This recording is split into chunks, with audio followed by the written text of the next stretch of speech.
Alors, je vous souhaite la bienvenue à cette autre chronique Promutuelle Assurance. Alors qu'on parle beaucoup, le mot qu'il faut retenir pour ces chroniques, c'est le mot prévention. Donc, on est justement avec un préventionniste. C'est Marc-Olivier Martin, qui est conseiller en prévention chez Promutuelle Montmagny. Mais aussi, et je le rappelle, il est aussi pompier. Donc, il sait de quoi il parle. Et justement, c'est que pour éviter d'avoir à téléphoner et à faire venir les pompiers chez vous, on vous donne des conseils. Et aujourd'hui, on a parlé de poêle à bois la dernière chronique. Là, on va vous parler d'avertisseurs de fumée, de monoxyde de carbone, d'extincteurs. Commençons par le détecteur de fumée. Oui. On en a parlé il y a quelques semaines. Moi, je suis resté surpris. Il y a un pompier qui est passé chez nous qui m'a dit qu'il voulait vérifier mon extincteur parce que ça a une durée de vie. Oui, l'avertisseur. Oui. Ouais, je suis resté surpris. Oui, c'est ça, c'est 10 ans l'avertisseur de fumée.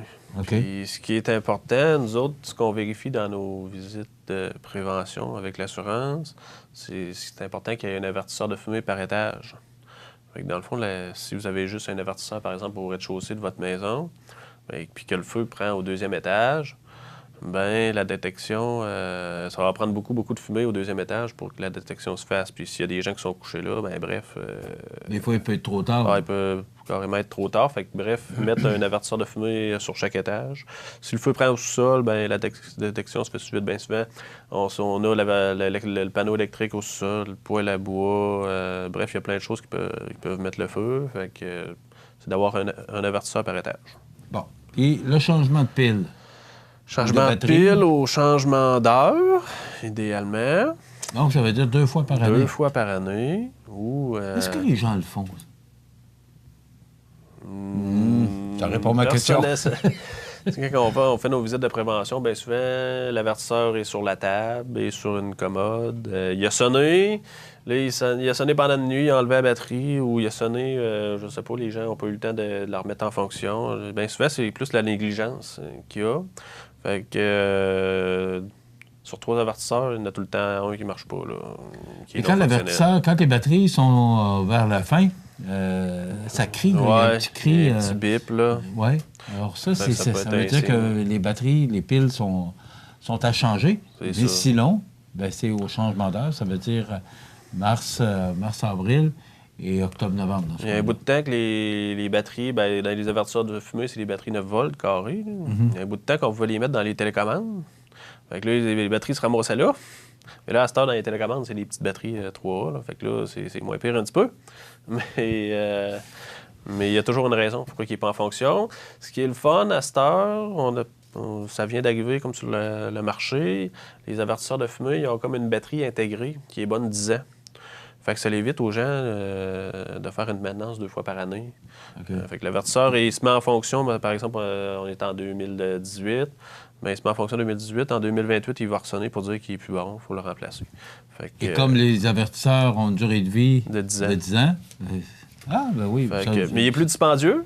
Mais au moins, comme les gens qui ont des édifices à logement, les propriétaires qui sont propriétaires, bien, au moins, ça évite de fournir les batteries. Au moins, tu t'assures que ton avertisseur de fumée va toujours être en fonction, que le locataire n'aura pas oublié d'en remettre une batterie.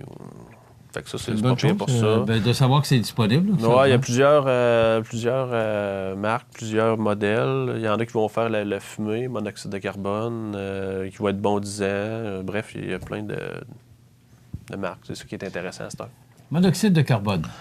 Oui, avant de sauter au monoxyde de carbone, là, je vais juste parler là, de positionner. Là, on a dit d'en mettre un par étage.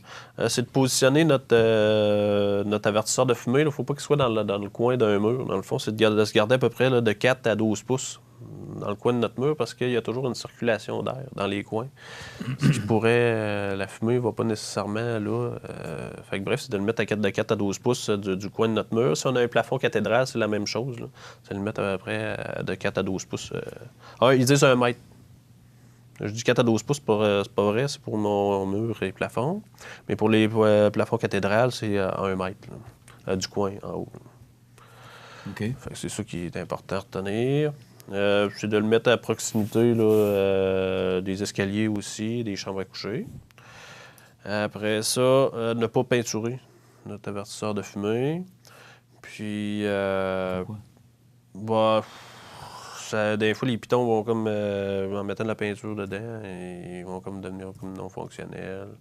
Des fois, ça va. On verra plus nécessairement l'année de fabrication sur le peinture. Tout. Fait que, bref. Des choses qu'on pense pas, hein? Ouais, Mais c'est vrai, la peinture, à partir du moment où il faut vérifier le 10 ans, il faut être capable de voir. Puis encore fois, là, il c'est était blanc. dedans, Et la plupart des détecteurs de fumée sont blancs ou que blancs, je ne sais pas si il y a des gens que je sais pas, là. J'ai lu ça une couple de fois, là, que les gens peinturent ça, je sais pas c'est quoi l'idée, okay. là. Ils veulent pas l'enlever, là. Ils veulent qu'il se Pourtant, c'est confondent, blanc, d'accord. c'est beau. C'est pas... Après ça, avertisseur de monoxyde de carbone, là, nous autres, on l'exige quand il y a des appareils de combustion, comme par exemple au bois, quand il y a un garage qui est attaché à la maison. Après ça, lui aussi, là, c'est de le localiser près des chambres à coucher. Puis lui, bien souvent, il a une durée de vie de 6 ans au lieu de 10. Là. Mais ça aussi, ça va être indiqué sur l'avertisseur, sa durée de vie. Puis on peut le mettre au plafond ou au mur comme un avertisseur de fumée parce que le monoxyde a le même poids que l'air, dans le fond. Là. Fait que ça, il n'est pas nécessairement obligé d'être à ras le sol. Là.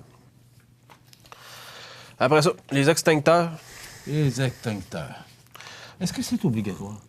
Nous autres, on l'oblige dans l'assurance quand il y a un appareil de chauffage au bois. On va l'obliger parce qu'il y a plus de risques d'incendie. Puis, c'est pas rare là, que l'extincteur a fait la job. Là. Ça arrive souvent que les gens s'en servent pour éteindre un début d'incendie. Fait que s'il l'aurait pas eu, peut-être que l'incendie aurait progressé et aurait fait plus de dégâts.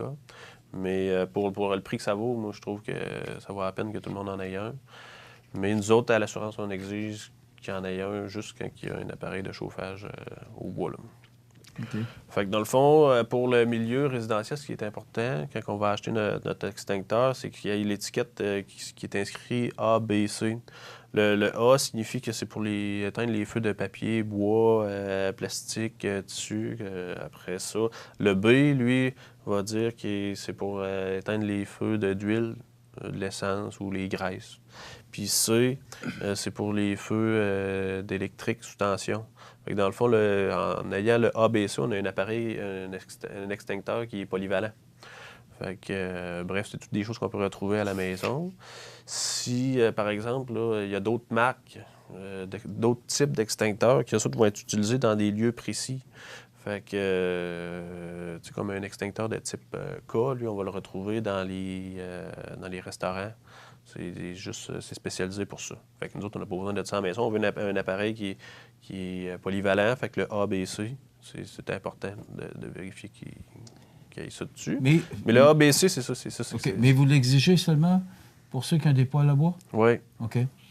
Mais tu parlais de graisse, parce que encore aujourd'hui et récemment, lorsqu'on a le bilan des pompiers, bien, il y a beaucoup d'incendies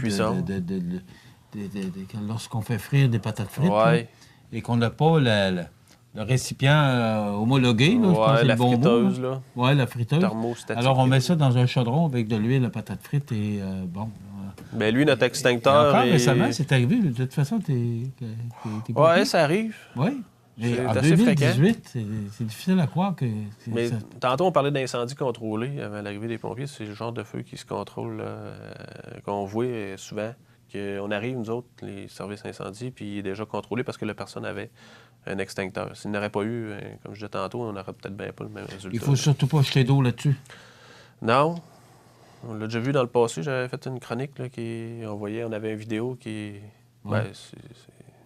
C'est une belle boule de feu, là. Alors, la prévention, c'est bien important. Donc, oui. Puis bref, notre extincteur, c'est où de l'installer, là. Bref, ce qui est important, c'est que tout le monde sache où ce qui est. Puis qu'il soit visible. Dans le fond du garde-robe, en arrière du linge. Avec le garde-robe fermé à clé. Non, c'est ça. Puis le mettre près d'une sortie, là. Le mettre près d'une sortie, fait que si jamais... se garder une porte de secours en arrière de nous autres, dans le fond. Si on va attaquer le feu avec notre extincteur, bien, si ça tourne mal, au moins, on a une porte en arrière de nous autres, là. Pas rester coincé. Puis aussi, si on a un début d'incendie... à la maison, ben c'est pas de... Faut pas se gêner pour appeler le service incendie pour qu'il fasse des vérifications, pour pas que le feu couvre, puis que finalement, par après, il ressort plus tard. Là. Fait que pas se gêner pour faire appel aux professionnels pour éliminer pour être sûr que le risque est écarté.